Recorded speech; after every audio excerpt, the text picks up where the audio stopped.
Beloved, welcome to How to Prepare Your Family for World War III.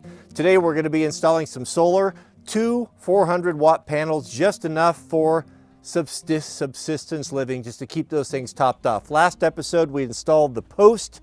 Today we're going to be building the custom bracketry to fit those big panels.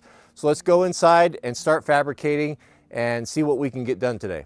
All right, what we've got here are two 400-watt EcoFlow solar panels. We're going to mate these together and mount these up on the post. Now we're going to be using aluminum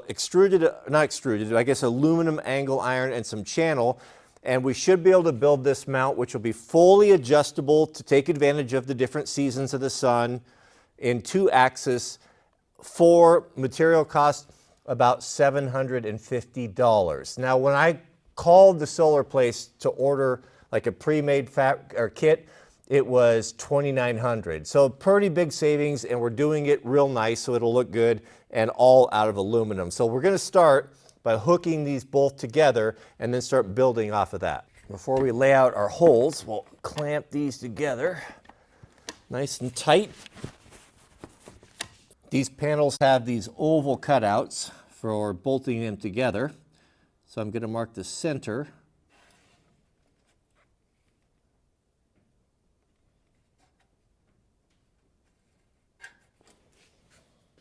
This is also the preferred tool of Antifa when they want to go out and vandalize a lot of vehicles.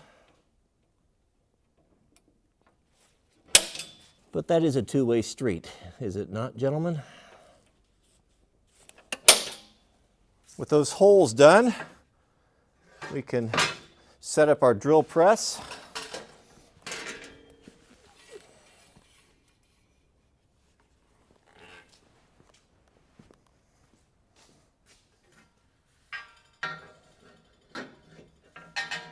And do be warned, if any of you decide to be a safety Sally and get on my case about drilling a hole with gloves on, you will be receiving a lifetime ban.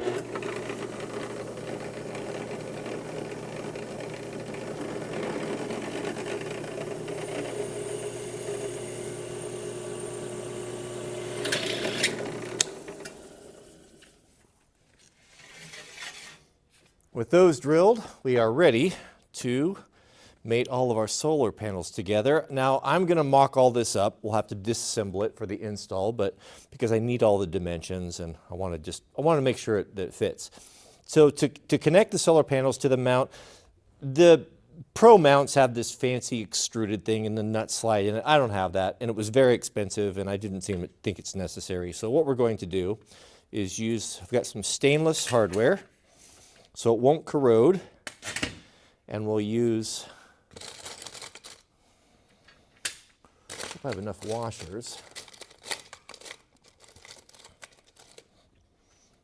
I've got these nylon ones, we'll use those. And I've got aviation nuts. Nylock. And safety Sally, this will make you happy. Look at that, an impact socket.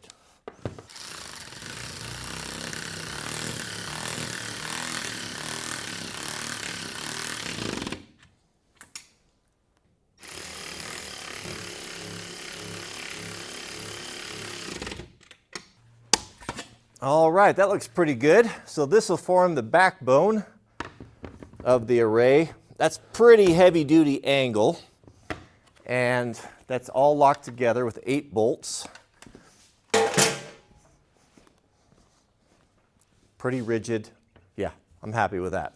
Okay, now let's start building the triangle. We're going to have to do some kind of custom fabricated brackets here.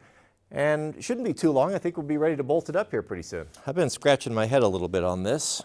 We are building this plane as we're flying it. And this is the top bracket this is what I came up with. So this will mount to the pole. This will be the top of it. And so what we have is we have the ability to change the angle of it. Different seasons. It's going to be flatter in the summertime and steeper in the winter as the sun is lower. Here's the close-up. You can see I put the nylon washer in there, and that gives it a kind of a bearing surface, so it's not galling and gouging. Over here, you can see we have plenty of clearance there. I held that up 1/4 of an inch so that it wouldn't interfere, and no matter what angle we run that out, there's plenty of clearance there. And there's more than enough meat on here. So I think that'll work really good. I had a guy in the comments yesterday tell me that what we're doing here has got nothing to do with fabricating, and that I should stay in my lane. And I disagree. I'm not the world's foremost metal guy. I'm just an amateur, but I would say that taking raw stock like this and making something functional is the definition of fabricating. But you can't tell a hater anything. In all honesty, their miserable life is punishment enough.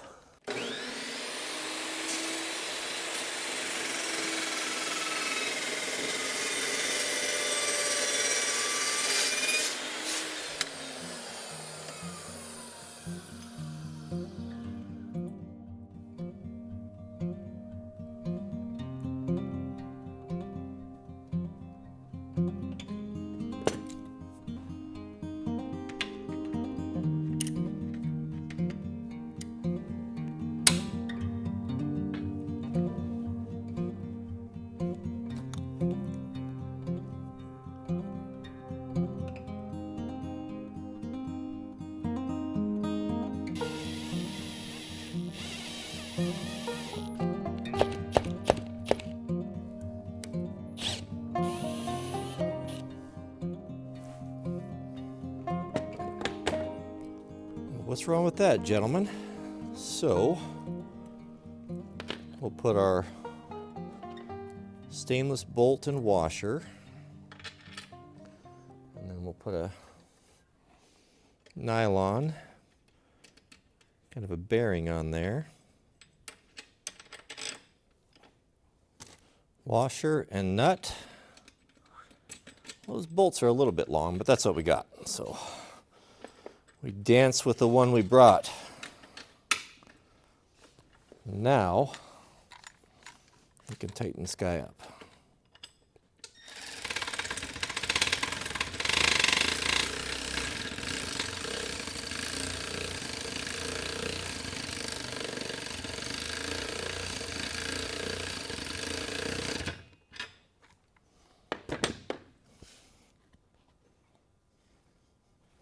Excellent. You know, I'm not sure where the best place is to put that nylon bearing. Let me know what you think. We can change this. It won't affect the build, but it seems to me to have that in the center, it moved smoother. It felt better. Now, this is not a pinch bolt. You know, we're not relying upon this to hold anything. It's just a hinge. Cool. Now, these will mount to the channel. I've got everything centered where it belongs and it's clamped on. Here you can see how that hinge will roll there. So we'll put 4 bolts in here and that'll be done. We'll be done with the top hinge. Goodness, gentlemen, this is some straight up ghetto layout and fabrication here, but we'll get it done.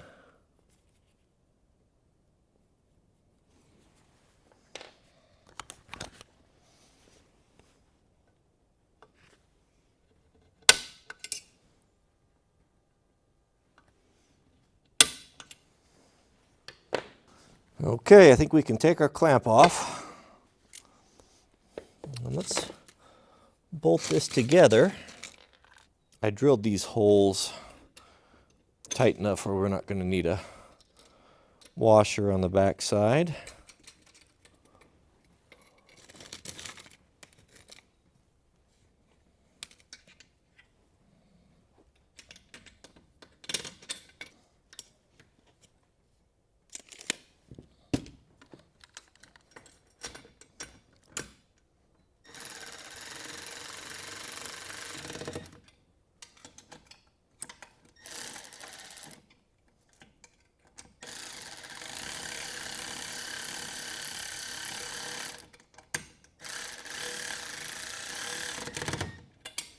Excellent. All right, gentlemen, that is everything mocked up, and that feels very good, a very nice hinge. Now this will be mounted at the top of the pole, so the bottom will have to have kicker legs and a little bit different mounting, well, completely different mounting system. It's going to look more like this. This is the bracket that I fabbed up for that, and I think that's probably the next step as we'll move down there. I'm trying to decide the best way to go about this. I know in my head what I'm going to build, but the length of the bottom legs, the kickers and such, it's hard for me to visualize this off the pole. So here's what we'll do. Let's unbolt this off the panel, and let's set this top bracket and go outside and see if that will, I think that'll help me. I think that might be, yeah, I think that might be the better way to go. My main concern bolting this together was to determine these points, because they've got to bolt up to the panels, and I want the panels to sit square and tight. And we've got that. That die is cast.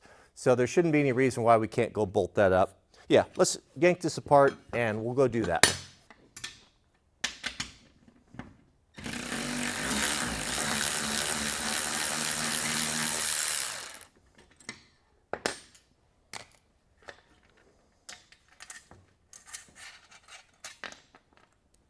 This is that stuff that I couldn't remember. Anti-seize. These big galvanized bolts, or U-bolts, are what we're going to use to attach this to the post. And these threads are not, or these bolt nuts are not feeling like they want to go on there very good. And it's just typical. The hardware we used to get when I was younger was so good. And as soon as this stuff started being made overseas, the tolerances just don't seem as good as they used to be.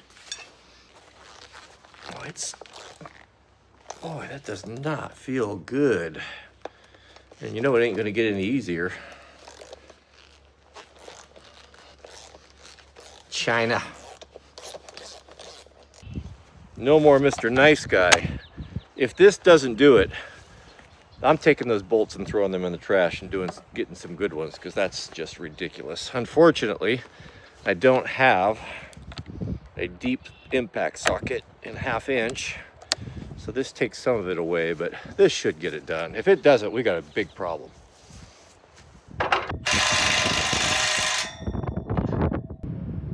Goodness, that's stout. You could string up a politician on this, maybe 2. Now that we've got this mounted up here, it should make a little bit more sense. These will come out here to whatever angle we need. I think Mr. Jiraiya said for winter time it's like 42. You can run them flatter to optimize them. So what we'll do is we'll put that same bracket we have up above, we'll clamp on the bottom, and then we'll have 2 legs that run out that tie in with these. And then if need be, and of course I'm never going to do this, but if you wanted to, you would be able to change by raising that lower clamp, change, and we could mark out indexed holes where you have, maybe we'll do that. We'll do a summer hole, and then we'll do a winter time to further optimize the panels. It's not perfect, it's not like a tracker or anything, but at least you can adjust it. So this is adjustable 360 degrees around the pole, and this angle will be adjustable up and down. I think that kind of makes more sense. So I see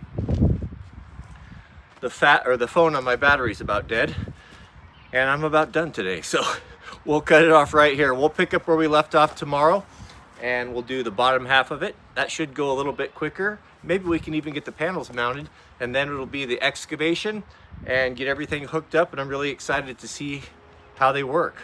But nice to have some solar panels. Not a huge array, but it's a subsistence array, enough to kind of keep your EcoFlow stuff charged. And I'm very happy that this will be these last 2 buildings, and then everything here is on generator and solar, and that's going to feel pretty good. Thank you for watching. May God bless you and your families. Please keep us in your prayers, and we'll see you guys on the next video.